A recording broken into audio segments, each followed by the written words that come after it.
Welcome back to my channel. The 2025 Genesis GV80 Coupe. It's being presented as a sporty, driver-focused model despite being neither of those things. It is, though, a very nice luxury SUV.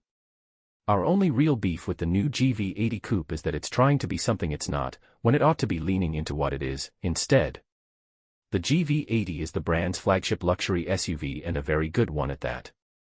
It's stately, comfortable, and luxurious. The latest updates to the standard model improved it in all the right places without substantially raising its price, though it did come at the cost of rated fuel economy. The GV80 Coupe, like so many SUV coupes before it, is being billed as the sporty one.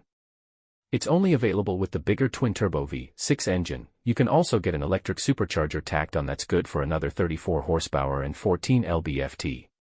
Added to that is a Sport Plus drive mode, a Sport Stability Control mode, and launch control. The standard all-wheel drive system, meanwhile, has been reprogrammed for rearward power bias in dry weather modes.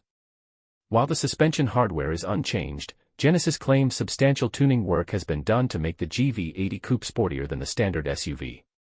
If you're familiar with the GV80, you can start to see the problem here.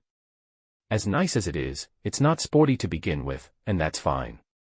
Luxury SUVs don't all have to have a performance variant. Retuning the GV80's existing suspension parts only leaves an engineer so much to work with, and the result is an SUV coupe that rides a bit firmer and rolls a bit less in corners but otherwise isn't really any more engaging or thrilling to drive fast. Weighing the same as the full caboose model doesn't help, either. At 5,000 plus pounds, it's no lightweight and not surprisingly, it doesn't drive like one. Rather, it drives like a tall, heavy luxury SUV. Which, again, is fine, but none of this is what you'd call sporty. As to the performance of the top-spec 3.5 TE supercharger-equipped GV80 Coupe, you'll be unsurprised to learn that adding an extra 3 dozen or so horsepower and less than half as much torque doesn't result in a blistering performance increase. As in the G90 sedan, we suspect the electric supercharger is mostly there to fill dips in the torque curve and cover for the turbos at low RPM while they spool up. If it's meaningfully quicker than the engine relying only on turbos, it isn't by much. Good enough for a big luxury SUV, certainly, but nothing that's going to impress the members of the country club driving high-performance German SUV coupes. Indeed, it's such a small increase that Genesis didn't feel the need to fit larger brakes to it. Those big wheels are just for show, not clearance.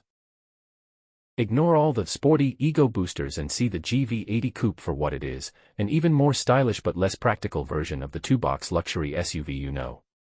Skip the performance modes and fake noises, and lean into the quiet comfort.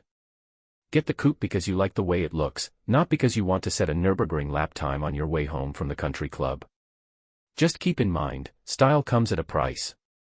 The GV80 Coupe starts where the SUV's top-spec models leave off, commanding as much as $81,300 to start. If you really do want the extra sportiness, power bump, and special trim inside and out, the 3.5 TE supercharged model will set you back $87,100 before engaging the very limited options list. Thanks for watching video. Please like and share video.